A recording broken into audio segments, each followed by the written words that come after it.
Hello and welcome to the Gary Dunn Show for October 2nd, 2018. I'm your host, Gary Smith. And on today's show, we're going to talk to a very happy Coach Dunn about this past Saturday's game against IUP. We're going to look ahead to this week's opponent, Clarion, and then we're going to, in between, look at the standings and schedules and everything else, all PSAC football related. But, Coach, first of all, great win on Saturday. And you got to, anytime you put the lights on, the tickets have to come with a disclaimer. There's going to be some excitement, Yeah, what a great atmosphere at Adams Stadium. Just proud of the student turnout, the alumni turnout.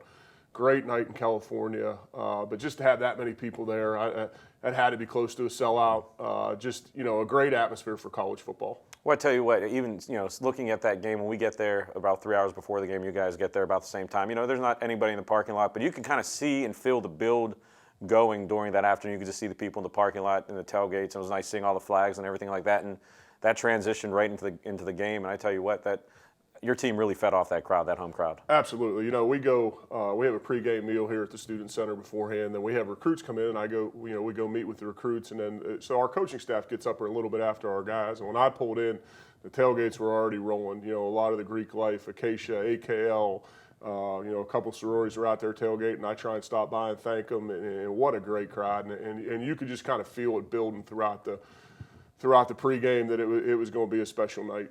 And it was a special night once the game was kicked off. Coach, it was a classic Cal IUP football game. There was a lot of twists and turns. If it was a play, it'd probably be a 9-act play because there were just so many sub-stories in there. But, your team, no panic, got down 14-0, but your coaching staff made some adjustments on both offense and defense, and it was an unbelievable thing to watch. I think I said it a couple weeks ago. Our guys are just playing, and I think that's the thing I'm most happy about. They don't worry about the situation, and we preach that to them. Hey, play the next play. You can't, good, bad, indifferent, the play before, it doesn't matter. You got to play the next play. And I think I said it after the Edinburgh game. We had turned the ball over a bunch of times, and our defense just played. We got down 14-0. Nobody panicked. Everybody was calm. We had, I think, a big play in the game was that kickoff return and got us out to about midfield. Then we hit a long pass. Next thing you know, it's 14-7. And okay, calm down. We're back in this thing. But our guys are just playing. They're not playing situational football right now. They're just playing and battling and competing.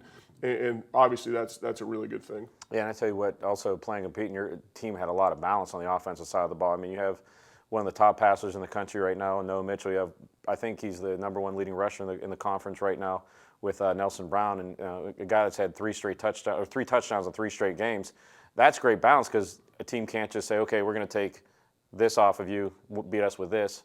It's two-sided sword. Yeah, and that's who we want to be.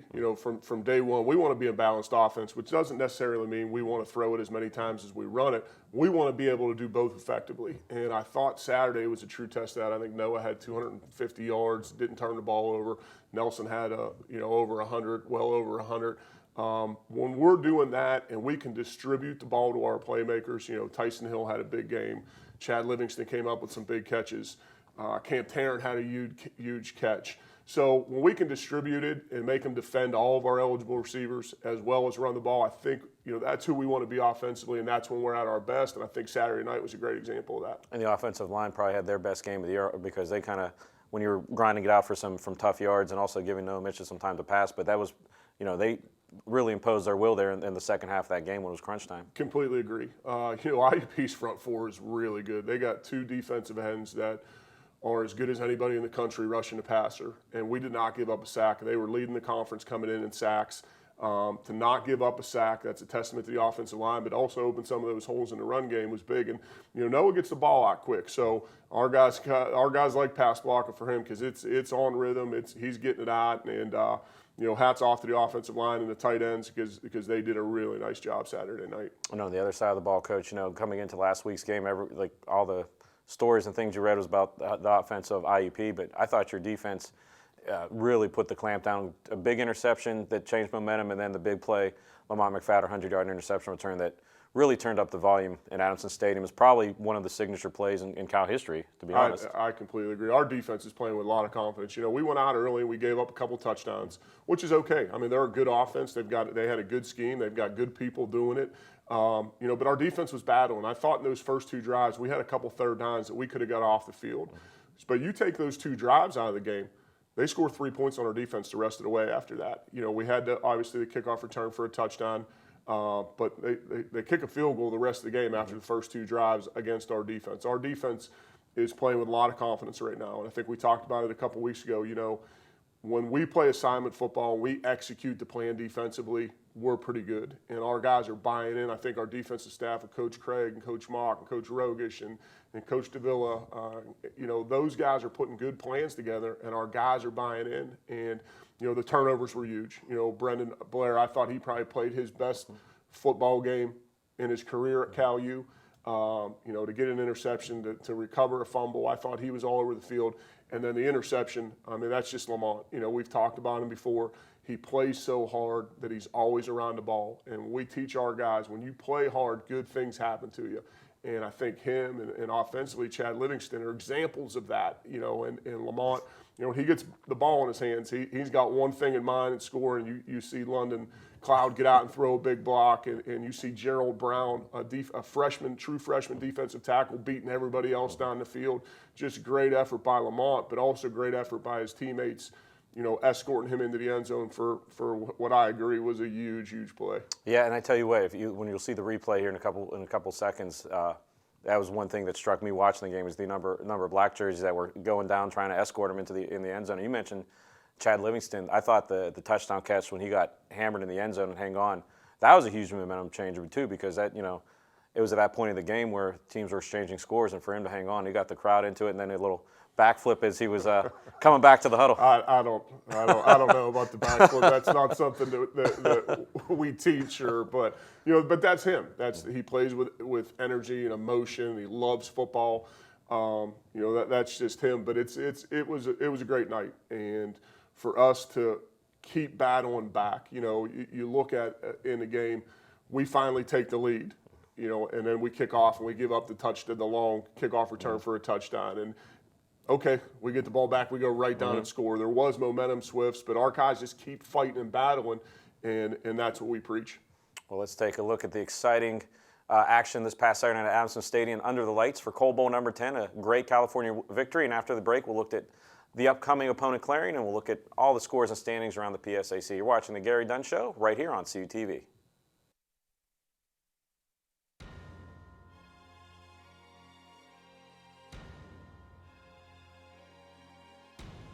Nelson Brown gets the give yet again right up the middle of the field and gets into the end zone for a touchdown for the Vulcans.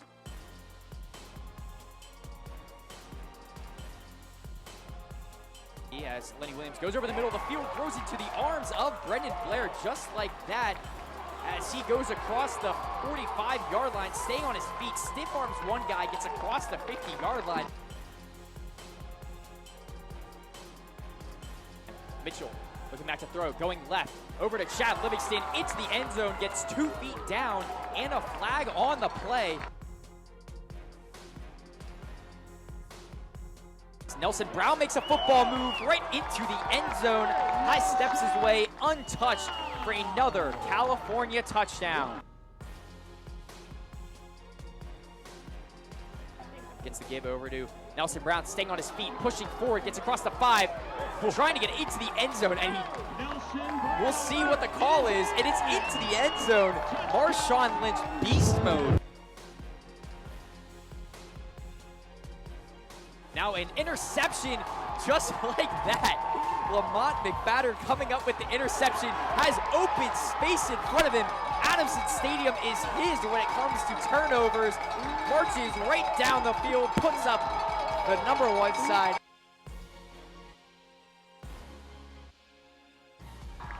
They're going to get him with the Gatorade after he gets the hug. So how about that? The biggest upset in California history, knocking down the number 2 team in the country.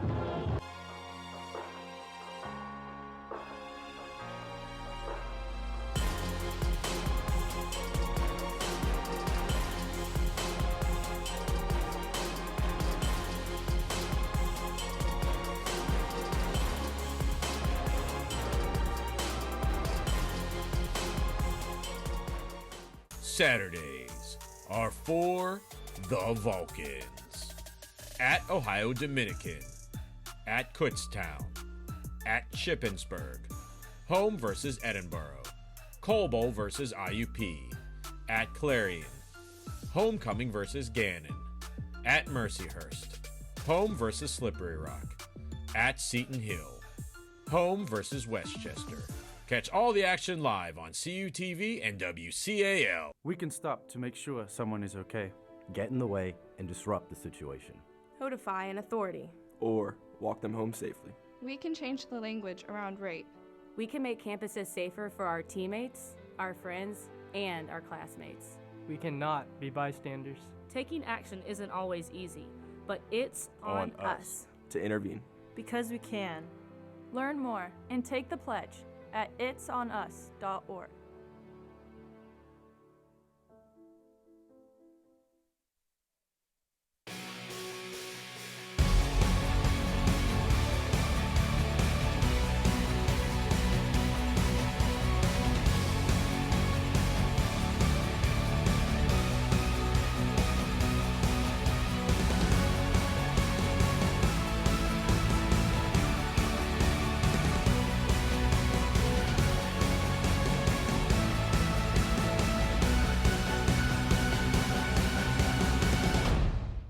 Hamilton was adopted from a rescue in 2008.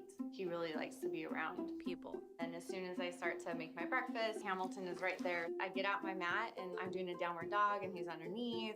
He's quite the pug about town. He gets invited to a lot of parties. He knows he's a pretty big deal. I mean, look at this little face. How could you not love him?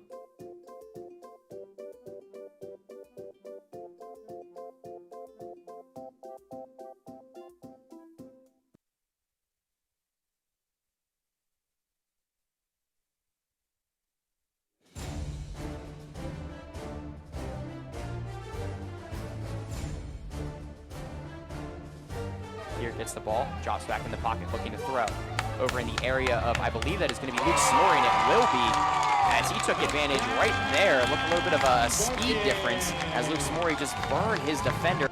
Michael Keir in that shotgun set, drops back to throw, stepping up in the pocket. Looks like he's just going to keep the ball and get into the end zone. We're going to see, and there is the sign that that was a touchdown. Gets the ball and looking to throw. An interception there for California, and Brennan Edwards stepping up and getting into the end zone. Defensive effort for California puts even more points on the board.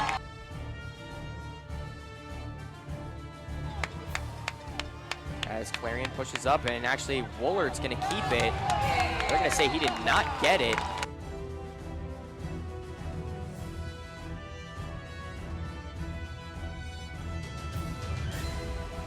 Gives it off to McGriff, and McGriff finds Pater getting into the end zone for the Golden Eagles. Dropping back to throw, feeling the pressure in the middle of the field. Johnson brings it in, but it will be short of the goal line.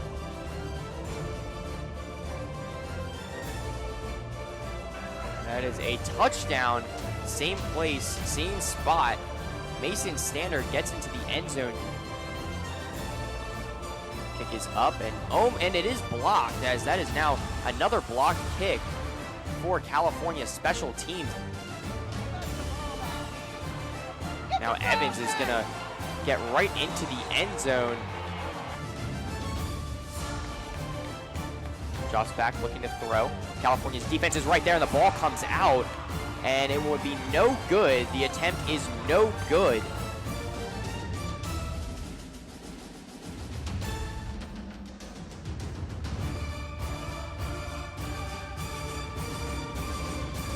And welcome back to the Gary Dunn Show. I'm your host, Gary Smith. And Coach, we just looked back at last year's game against Clarion on homecoming. Saw at the beginning of the clip, recognized the 2007 NCAA, I believe, semifinalists that year. So great to recognize them. And it's hard to believe that was a year ago on homecoming, but time goes pretty fast. And that was a game that, Cal was up big. And we were talking a little bit, Clarion's a team that, you never really know. They're kind of like Forrest Gump's chocolate. You never know what you're going to get. They're either going to be powerhouse on offense and not much defense, or vice versa. And this year you were saying, looking on tape, they're pretty solid on both sides of the ball. Absolutely, and I think the thing you always know you're going to get with Clarion, those guys are going to play hard. We were up. It's kind of funny. We were up 21-0 there, and they came back and really our defense held in the red zone last year a couple times to allow us to get a win. They're playing really well right now. They're 4-1. They've won their last 4 games. Defensively, upperclassman-oriented defense, really, really good defensive line, solid linebackers, good cover corners. It's going to be a tough test up there. It's and I say it every week in the PSAC, but more this week. These guys that are playing with a lot of confidence right now, winning their last 4, and it's going to be a test. We're going to have to play our best football. And it's that time of the year that everyone's looking. You're in the middle of the season.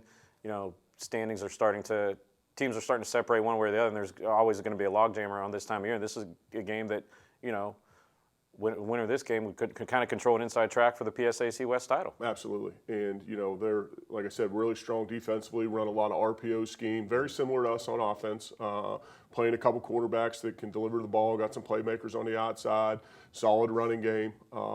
It's going to be a test. We were in Sunday morning after the IUP game, and usually about 1 o'clock we flip over to watching the opponent.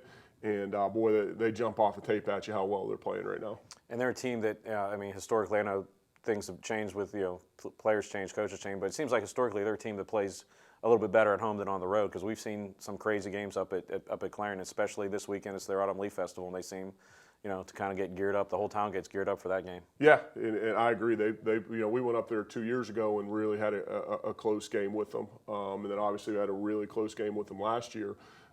They're well coached. They're sound on defense. They have a nice scheme on offense. So it's going to be a tough one. That's for sure. Now, you said their offense, they're running multiple quarterbacks, but do we see either the quarterbacks last year? I know that it seems like last couple of years that they've run multiple quarterbacks against everybody. Yeah, no, the one kid played last year. The kid that started the game against us last year is no longer there. But he's a talented kid from North Allegheny High School. That's a big 6'3", 6'4" guy that can deliver the ball. He's mobile. He's doing a really nice job, and then they sprinkle in another kid a little bit. So, we got to prepare for both, and we really got to be assignment football this week with all the RPOs and different things that they do. We've got to be on top of our game. And that game is going to be Saturday at Clarion. It's a 2 o'clock kickoff. If you can't be there, we'll tell all the other information, but it'll be live on 91.9 FM WCAO. And Coach, you said something just now that kind of made me think, the quarterback from North Allegheny. I know we've talked about it before, but, in this conference, there's a lot of players that have played against each other coming up through high school just because, all the schools are fairly close, and sure. all the coaching staffs are recruiting from generally the same pool. But what's that like for the players to play against guys, all throughout high school, and then maybe teammates playing against each other in college? Yeah, it's pretty interesting, and I'll give you a great example. Brendan Blair had played at Stowe Rocks High School, and Lenny Williams, IUP's quarterback, played at Stowe Rocks, and they're great friends. Mm-hmm. So you got a linebacker going after a quarterback all night long. I talked to Blair about it yesterday. They're great friends, and they're going to be, they'll be friends for the rest of their life. We've got some guys this week that have teammates up there, so it's always interesting to hear them talk. And it's earlier in the year we had twin brothers play against each other, and that's the neat thing about this league is there is a lot of close relationships, and you recruit the same guys. Your coaches see each other on the road all the time, and it's really what's special about this league. And talking about this league, that's a great segue, Coach, into looking at the scoreboard from this past weekend. The second week of divisional play in the PSAC. You can never get old of looking at that first score. California over IUP, 36-24. Gannon at Edinburgh in a close one at Edinburgh, 31-24. Slippery Rock at home against Mercyhurst, winning by 20. And then this week's opponent, Clarion, at Seton Hill. And that game was a close one. But again, Seton Hill is a team that always seems to play well at home. That game was at Seton Hill, so Clarion coming out with a 3-point win. And then switching over to the PSAC East.